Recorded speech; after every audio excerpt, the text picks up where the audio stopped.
గ్రూప్స్‌కి సంబంధించినటువంటి సబ్జెక్ట్స్‌లలో ఇంకో subject mental ability. అసలు ఈ మెంటల్ ఎబిలిటీ అంటే ఏంటి? ఇది పిల్లలకి ఏ విధంగా అర్థవంతంగా, ఈజీగా అర్థమయ్యే విధంగా ఇక్కడున్నటువంటి మెరిట్ మైండ్స్‌లో ఉన్నటువంటి ఫ్యాకల్టీ ఏ విధంగా దీన్ని టీచ్ చేస్తారు?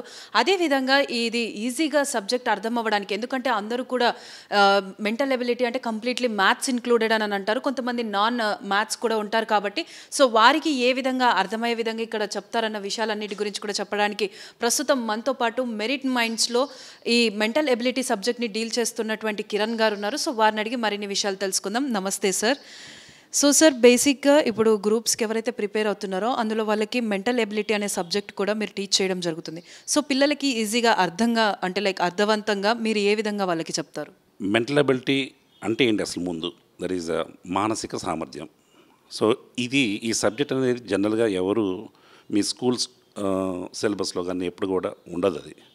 బట్ మరి ఇదేంటి అని అంటే కోర్ నాలెడ్జ్ ఏదైతే మీరు మామూలుగా హిస్టరీ, ఎకానమీ, పాలిటీ అని చదువుతూ ఉంటాం మనం జనరల్గా.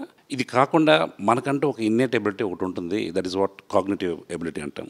సో తెలివితేటలు అంటాం మామూలుగా. ఆ తెలివితేటలు మనలో ఎంత ఉన్నాయి అనేది బేస్ చేసుకుంటే రేపు మీరు జాబ్లో చేరినప్పుడు డెసిషన్ మేకింగ్ ఎలా ఉండాలి అనేది ఫాస్ట్ డెసిషన్స్, ఇన్స్టెంట్, అక్యురేట్గా ఉండాలి అంటే మీకు ఆ సామర్థ్యం ఉండాలి. అదే మెంటల్ ఎబిలిటీ.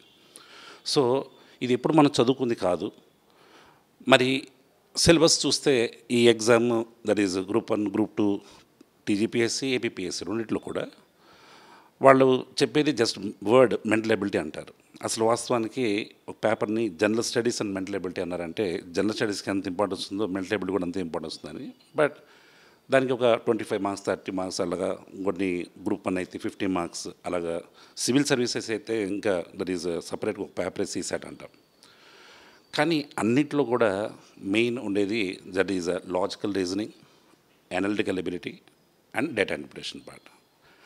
అంటే అందరూ అనుకుంటారు ఇదేదో ప్యూర్ మ్యాథ్స్ సంబంధించింది, మ్యాథ్స్ మనకు ఫార్ములాస్ రావాలేమో అని. అది కాదు that is. So application mode ఎలా ఉంటుంది, రోజు డైలీ లైఫ్లో మీరు ఎలా థింక్ చేస్తాము, రైట్, కొన్ని సందర్భాలు వస్తూ ఉన్నప్పుడు ఎలా మనం దాన్ని క్యాల్కులేట్ చేస్తాము అనేది తప్ప ఇది మ్యాథమెటిక్స్ కాదు ఇది.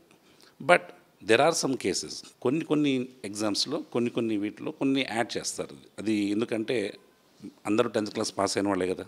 ప్రతి అభ్యర్థి ఖచ్చితంగా 10th క్లాస్ పాస్ అయిన కనీసం మినిమం మ్యాథ్స్ తెలియాలి. That is one case. But రెగ్యులర్గా చెప్పాలంటే it is just a common sense అన్నమాట. Common calculations, common sense.